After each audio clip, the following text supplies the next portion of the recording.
युद्ध में पुतिन की प्रतिष्ठा दांव पर लगी हुई है, इसलिए अमेरिका पुतिन को चेतावनी को हल्के में नहीं ले रहा। और पुतिन को यह लगता था कि यूक्रेन में जंग बस कुछ दिनों की ही बात है और जल्द ही यूक्रेन घुटने टेक देगा, लेकिन अब पुतिन के सैनिकों के पांव यूक्रेन जंग में उखड़ते हुए दिखाई दे रहे हैं और जिसके बाद पुतिन और भी हमलावर हो चुके हैं इस वक्त।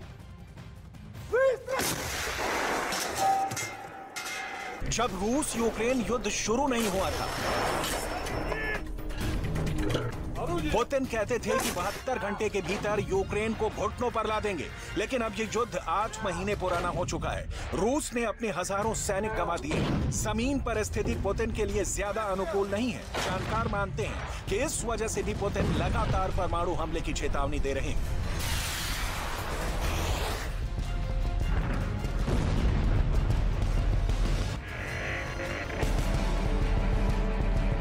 ये सिर्फ 1 एकड़ जमीन पर कृषि करके हर महीने 1 लाख तक कमाते हैं। इनसे सीखना है तो फ्रीडम ऐप को अभी डाउनलोड कीजिए।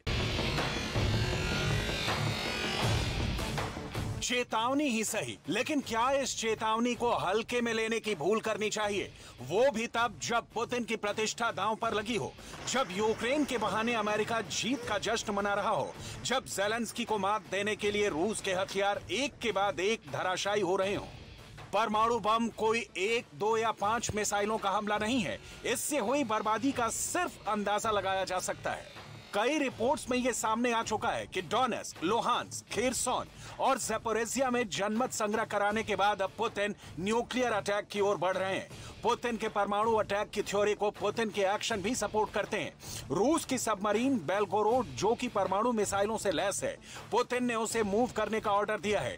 इस पनडुब्बी की ताकत का अंदाजा इसी से लगाया जा सकता है कि ये किसी भी बड़े शहर को पल भर में राख के ढेर में बदल दे। दुनिया की सबसे लंबी पनडुब्बी बेलगोरोड की लंबाई 604 फीट है, जो 6 परमाणु टॉर्पीडो से लैस है। बेलगोरोड पनडुब्बी 80 मील प्रति घंटा की रफ्तार से चल सकती है, जो समुद्र के भीतर 1700 फीट गहराई तक जा सकती है। इस पनडुब्बी का सोनार से पता लगाना बहुत मुश्किल है। इसे रूस का अंडर वाटर इंटेलिजेंस एजेंसी नाम दिया गया है। बेलगोरोड पनडुब्बी के कप्तान सीधे राष्ट्रपति पुतिन को रिपोर्ट करते हैं।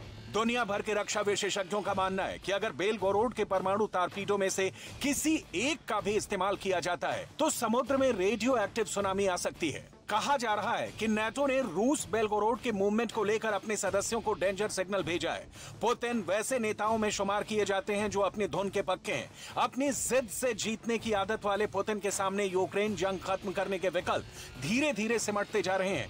पश्चिमी मीडिया की रिपोर्ट के मुताबिक रूस के लिए हालात इतने बदतर हो चुके हैं कि अब यूक्रेन उन टैंकों से ही रूस को मात दे रहा है जो टैंक उसने रूस के सैनिकों से छीना है। ब्रिटेन के रक्षा मंत्रालय की रिपोर्ट के मुताबिक यूक्रेन ने रूस के 440 मैन बैटल टैंक पर कब्जा किया है। रूस के 650 आर्मर्ड वाहनों को भी यूक्रेन ने रूस से छीना है। अब यूक्रेन की आधी से ज्यादा टैंकों की ताकत रूस के ही टैंक है।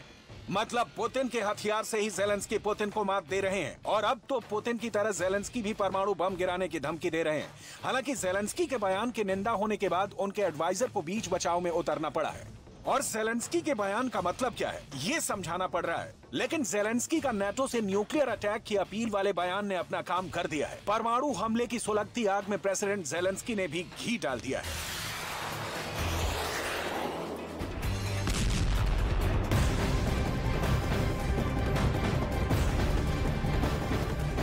और कल क्राइमिया के ब्रिज में हुए ब्लास्ट के बाद रूस में हड़कंप मच गया है और पुतिन बौखलाए हुए हैं। ब्लास्ट के बाद पुतिन ने यूक्रेन में जंग और ज्यादा तेज कर दी है। यूक्रेन में नए कमांडर की तैनाती कर दी गई है। इतना ही नहीं, क्राइमिया में ब्रिज ब्लास्ट के बाद परमाणु हमले का संकट बढ़ चुका है।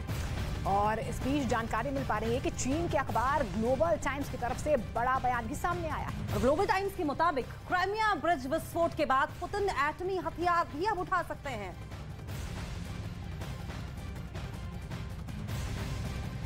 और इस बीच आपको बता दें कि क्राइमिया में हुए हमले के बाद जिस तरीके से ब्रिज को ब्लास्ट कर दिया है, सैटेलाइट तस्वीरें भी इसकी सामने आ चुकी हैं। और इन तस्वीरों में देखिए कैसे रूस से क्राइमिया को जोड़ने वाला ब्रिज तबाह हो चुका है। तो लगातार हम सैटेलाइट तस्वीरें आपको दिखा रहे हैं। विस्फोट के बाद यूक्रेन पर परमाणु हमले का खतरा बढ़ चुका है। पुतिन बहुत गुस्से में दिखाई दे रहे हैं और इस गुस्से में वो कोई भी कदम अब उठा सकते हैं।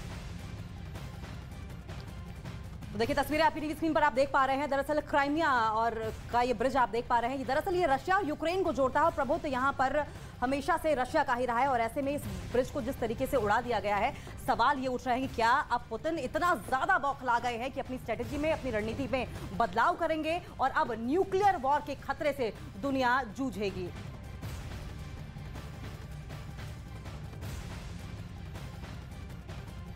तो टीआरपी की रेस में न्यूज़ 18 इंडिया की बादशाहत लगातार कायम है। आपका